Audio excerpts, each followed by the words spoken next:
दोस्तों, बहुत समय पहले की बात है। किसी नगरी में एक युवक रहा करता था। वह युवक बहुत ही शर्मीला था। वह इतना शर्मीला था कि जब भी उसके सामने कोई नया व्यक्ति आ खड़ा होता तो वह उससे बात तक नहीं करता था। यहां तक कि जिन्हें वह जानता था, पहचानता था, उनसे भी बात करने में उसे बहुत शर्माया करता था। वह उनसे भी ठीक से बात नहीं कर पाता था और अपनी इस समस्या के कारण वह खुद ही बहुत परेशान रहता था, क्योंकि वह अपने जीवन में कुछ कर ही नहीं पा रहा था। धीरे धीरे समय बीतता गया और समय बीतने के साथ साथ उस युवक की शर्माने की आदत भी बढ़ती चली गई, जिसके कारण वह अत्यधिक निराश रहने लगा, परेशान रहने लगा, चिंतित रहने लगा। उसे यह समझ नहीं आ रहा था कि वह अपनी इस समस्या से किस तरह से छुटकारा पाए। उसके घर वाले भी अब उसकी इस समस्या को लेकर बहुत चिंतित रहने लगे थे। वे सोचते थे, इसका क्या होगा, ये अपने जीवन में कुछ कर पाएगा भी या नहीं। जब भी वह कहीं पर काम के लिए जाता तो लोग उसके इस सीधेपन का फायदा उठाते, उसे परेशान करते। वह कुछ ज्यादा कह नहीं पाता था, जिसके कारण उसे कोई कुछ भी कह देता और वहां से चला जाता है। इन्हीं सब कारणों की वजह से उसका मन कहीं भी किसी भी काम में नहीं लगता। वह हर काम को कुछ ही दिनों में छोड़ दिया करता। उसके मन में बहुत कुछ चल रहा था। उसके मन में विचारों के तूफान उठ रहे थे। वह सबसे बहुत कुछ कहना चाहता था, लेकिन अपनी इस आदत के कारण वह किसी से कुछ नहीं कह पा रहा था। वह अंदर ही अंदर घुटता जा रहा था। सारे विचार, सारी बातें उसके मन में ही दबी पड़ी थीं। लेकिन कभी भी वह किसी से भी अपने मन की बात नहीं बताता था। जब छोटा सा बच्चा था तब उसे लोग बहुत पसंद करते थे। उसकी इस आदत को भी लोग सराहते थे। लेकिन इसी आदत की वजह से जब वह बड़ा हो गया, युवा हो गया, तो इसी आदत के कारण उसे अपना जीवन जीने में भी अत्यधिक परेशानियां उठानी पड़ रही थीं और वह युवक भी अपनी इस गलती के कारण बहुत परेशान रहता। अपनी इस एक आदत से छुटकारा पाना चाहता था। वह चाहता था कि वह लोगों से अपने मन की बात खुलकर कह पाए। जो कुछ करना चाहता है, जो कुछ कहना चाहता है, वह सबसे वह खुलकर कह सके, कर सके। लेकिन जब भी कोई दूसरा उसके सामने आता तो उसकी जुबान मानो खुलती ही नहीं। यहाँ तक कि वह अपने माता पिता के सामने भी ठीक से बात नहीं कर पाता था। केवल उसके कुछ मित्र थे जिनसे वह अपने मन की बात कर पाता था। जब भी वह किसी बात का जवाब देता तो लोग उसकी हंसी उड़ाते थे, उसका मजाक बनाते। लोग कहते हैं कि आज तो तेरे मुंह में भी जबान आ गई है। यह समस्या दिन ब दिन बढ़ती चली जा रही थी और इस समस्या के कारण अब उसके पिता भी अत्यधिक चिंतित रहने लगे थे। वह चाहते थे कि उनका बेटा भी दूसरों के सामने अपने मन की बात रख सके। लेकिन एक दिन जब अपने उस बेटे को दूसरों के सामने शर्मिंदा होता हुआ देख रहे थे, तभी उन्हें बहुत क्रोध आया और वह अपने बेटे को खरी खोटी सुनाने लगे। उन्होंने उसे इतना डांट दिया कि वह युवा लड़का अत्यधिक क्रोधित हो गया और वहां से बिना कुछ कहे वहां से चला गया। शाम हो चुकी थी और अब तक उनका बेटा घर नहीं लौटा था। माता और पिता दोनों बड़े ही चिंतित थे। वे अपने बेटे को वापस घर पर देखना चाहते थे, लेकिन युवा लड़का तो भागते भागते पहाड़ की चोटी पर जा पहुंचा था। वह वहां से नीचे की ओर झांक रहा था और ईश्वर से कह रहा था, हे भगवान, आपने मुझे ऐसा क्यों बनाया? लोग मेरा मजाक उड़ाते हैं, लोग मेरी हंसी उड़ाते हैं। जब मैं इस दुनिया में अपने मन की बात रख ही नहीं सकता, मैं किसी से कुछ कह ही नहीं सकता, तो फिर मैं इस जीवन को जी कर क्या करूंगा? जब भी मैं किसी से कुछ कहने की कोशिश करता हूं तो लोग मेरा मजाक बनाते हैं, मेरी हंसी उड़ाते हैं, यहाँ तक कि वह मुझसे कुछ भी कहकर चले जाते हैं और मैं उनका जवाब नहीं दे पाता। ऐसा जीवन जीकर मुझे क्या मिलेगा? इसलिए मैं तेरे पास आ रहा हूं। इतना कहकर जैसे ही वह युवक कूदने की तैयारी कर रहा था कि तभी पीछे से आवाज सुनाई पड़ी, बेटा, जान देना तो बहुत आसान है, लेकिन इस जान को तुम वापस नहीं पा सकोगे। जैसे ही ये आवाज उसके कानों में पड़ी, वह पीछे मुड़कर देखने लगा। उसने जैसे ही पीछे मुड़कर देखा, उसने पाया कि एक बौद्ध भिक्षु उसके पीछे खड़े हैं। उन्हें देखकर वह डर सा गया और अपने कदम पीछे खींच लिए और चुपचाप वहां पर खड़ा हो गया। अपनी आदत के कारण वह उनसे कुछ कह नहीं पा रहा था। तभी बौद्ध भिक्षु उस युवक से कहते हैं, बेटा, क्या बात है? आखिर तुम यहाँ पर क्या कर रहे हो और तुम अपने इस जीवन को क्यों समाप्त करना चाहते हो? ये अनमोल जीवन बहुत कम लोगों को नसीब होता है और तुम्हें यह जीवन व्यर्थ लगता है। इस पर वह युवक कहता है, नहीं नहीं, कुछ नहीं, मैं तो बस यहाँ पर खड़ा होकर देख रहा था। तभी बौद्ध भिक्षु उस युवक से कहते हैं, बेटा, मैं जानता हूं कि तुम यहाँ पर क्या करने आए थे। तुम मुझसे कुछ नहीं छुपा सकते, लेकिन मैं चाहता हूं कि तुम अपनी समस्या मुझसे खुद बताओ, तभी मैं उसका समाधान तुम्हें बता पाऊंगा। यदि तुम चाहते हो कि कोई तुम्हारी मदद करे तो उसके लिए पहले तुम्हें ही आगे बढ़ना होगा। यदि तुम चाहते हो कि मैं तुम्हारी समस्या का समाधान करूं तो तुम्हें मुझे अपनी समस्या बतानी होगी, वरना मैं कुछ नहीं कर सकूंगा।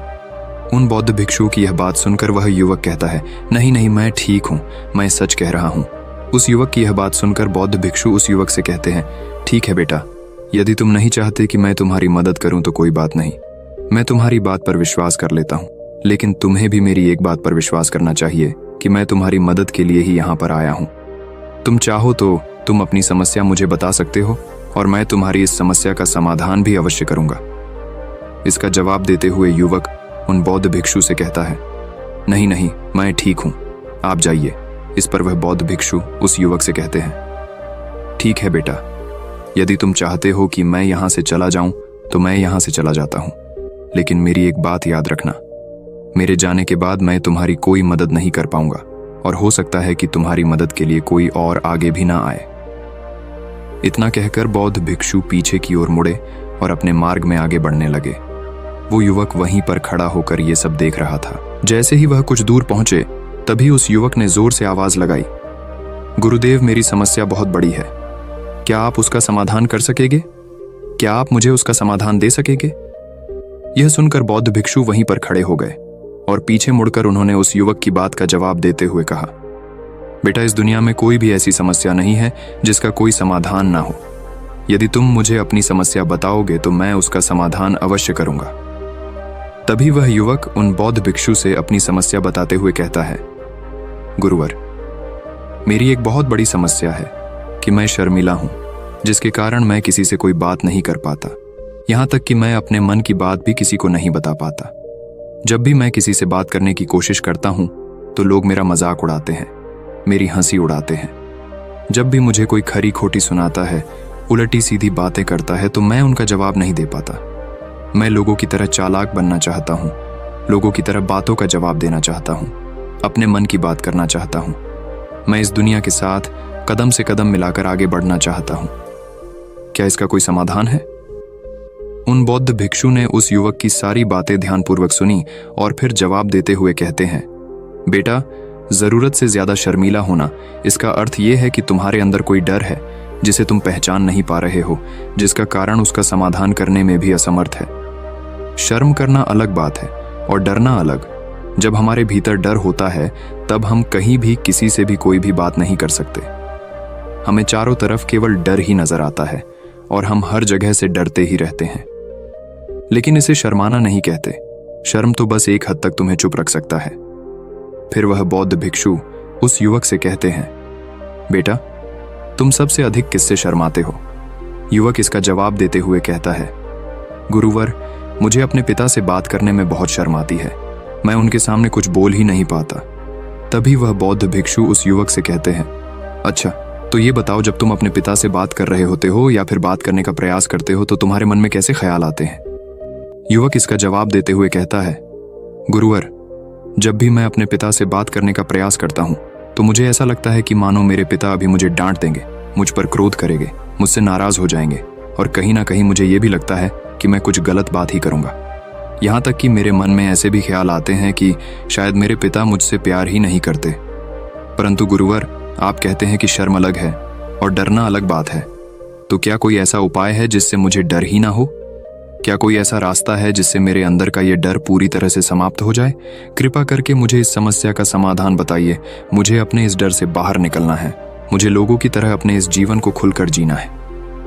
उस युवक की यह सारी बातें सुनकर बौद्ध भिक्षु उस युवक से कहते हैं, जाओ और अपने पिता से कहो कि मुझे कुछ काम करना है और उसके लिए मुझे आपसे कुछ धन चाहिए।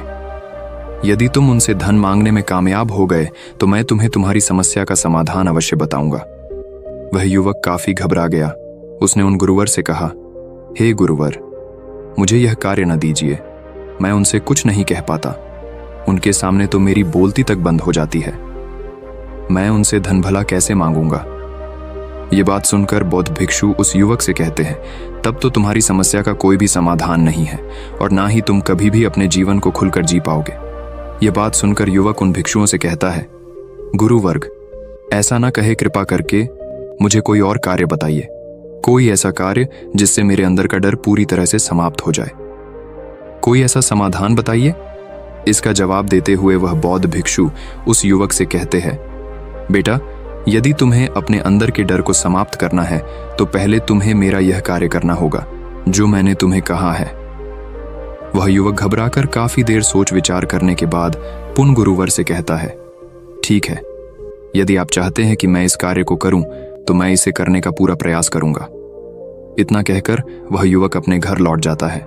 उसे देखकर उसके माता पिता बहुत खुश हो जाते हैं और वह युवक अपने पिता से डरते डरते कहता है, पिताजी, मुझे आपसे कुछ बात कहनी है। इस पर उसके पिता कहते हैं, बोलो क्या बात है। युवक आगे कहता है, पिताजी, मैं कुछ काम करना चाहता हूं और उसके लिए मुझे आपसे कुछ धन चाहिए। क्या आप मुझे कुछ धन दे सकते हैं? इतना सुनकर उस युवक के पिता ने उसकी ओर ध्यान से देखा। काफी देर देखने के बाद वह खुशी से झूम उठे और तुरंत ही उन्होंने कुछ धन अपने पुत्र के हाथों पर रख दिया और कहने लगे, बेटा, इतना धन काफी है कि तुम्हें और चाहिए। इसके जवाब में वह युवक अपने पिता से कहता है, नहीं नहीं पिताजी, इतना काफी है, मैं इतने से काम चला लूंगा। वह युवक को उस धन को लेकर तुरंत दौड़ा दौड़ा उन बौद्ध भिक्षु के पास लौटा और जो धन उसने अपने हाथों में ले रखा था उसे दिखाते हुए वह कहता है, गुरुवर, जैसा आपने कहा था मैं धन लेकर आपके पास आ चुका हूं। मैंने अपने पिता से धन मांग लिया है। अब मुझे आप मेरी समस्या का समाधान बताओ। तभी बौद्ध भिक्षु उस युवक से कहते हैं, अरे इतनी जल्दी क्या है, अभी तो तुम्हें मेरे लिए एक और काम करना है, तभी मैं तुम्हें तुम्हारी समस्या का समाधान अवश्य बताऊंगा। और यदि तुम मेरे लिए इस कार्य को पूरा नहीं कर सके तो मैं तुम्हें कभी भी तुम्हारी समस्या का समाधान नहीं बताने वाला। तभी वह युवक उन बौद्ध भिक्षुओं से कहता है, हे गुरुवर, अभी तो मैंने आपके लिए एक काम किया है, अभी आप मुझे एक और काम करने के लिए कह रहे हैं। तभी बौद्ध भिक्षु उस युवक से कहते हैं, हाँ, तुम्हें मेरे लिए एक और काम करना ही होगा। वह युवक एक बार फिर से काफी देर सोच विचार कर उन बौद्ध भिक्षु से कहता है, अच्छा ठीक है, बताइए अब मुझे क्या करना है। इसके जवाब में बौद्ध भिक्षु उस युवक से कहते हैं, जाओ और यह धन जो तुमने अपने पिता से मांग कर लाया है, इस धन को वापस अपने पिता को लौटा दो और साथ साथ ये भी कहना कि पिताजी, मैं अभी काम नहीं करना चाहता हूं, लेकिन जब समय आएगा तो मैं आपसे यह धन वापस ले लूंगा और उससे अपना काम पूरा करूंगा। यह बात सुनकर युवक एक बार फिर से ऊपर से नीचे तक पूरी तरह से कांप गया और कहने लगा, गुरुवर, आप मुझे कोई और काम सौंप दीजिए, मैं उसे जरूर करूंगा। लेकिन अब यदि मैं धन लेकर उनके पास वापस गया तो वह क्या सोचेंगे मेरे बारे में? मैं तो शर्मिंदा हो जाऊंगा उनके सामने। इसलिए गुरुवर, कृपया करके मुझे कोई और काम दे। तभी बौद्ध भिक्षु उस युवक से कहते हैं, बेटा, जो काम मैंने तुम्हें सौंपा है तुम्हें उसी कार्य को पूरा करना होगा, अन्यथा तुम्हारी समस्या का समाधान मैं तुम्हें नहीं बताने वाला। काफी देर सोच विचार करने के बाद वह उन बौद्ध भिक्षु से कहता है, ठीक है गुरुवर, मैं वापस जाता हूं और ये धन लौटाकर मैं अब भी आता। वह तुरंत दौड़ा अपने पिता के पास वापस लौटा और उसने अपने पिता से कहा, पिताजी, मैं यह धन अभी नहीं लेना चाहता, अभी ये धन आप मुझसे वापस ले लीजिए। जब मुझे कोई काम पड़ेगा तो मैं आपसे ये धन वापस ले लूंगा। उसके पिता ने उस युवक की तरफ घूर घूर कर काफी देर तक देखा और फिर मुस्कुराते हुए कहने लगे, बेटा, मैं समझता हूं कि किसी भी काम को शुरू करने से पहले हमें उसके बारे में जानकारी इकट्ठा करनी चाहिए। उसके बारे में समझना जरूरी है। कब, क्या, कैसे और कब तक करना है, इसके बारे में भी हमें जानकारी लेनी जरूरी है। कोई भी काम ऐसे ही नहीं शुरू किया जा सकता, उसमें हम नहीं होंगे या फिर नहीं, इसका भी अनुमान हमें लगाना पड़ता है। और जब हम इन सभी के बारे में सही जानकारी प्राप्त कर लेते हैं तभी हमें धन लगाना चाहिए। मुझे बहुत खुशी है कि तुमने ये सही निर्णय लिया है। जब तुम्हें यह समझ में आ जाए कि जो कार्य तुम करने जा रहे हो वह तुम्हारे लिए उचित है, तब तुम चाहो तो मैं तुम्हें यह धन वापस लौटा दूंगा। युवक अपने पिता से यह सारी बातें सुनकर मन ही मन बहुत प्रसन्न था। उसने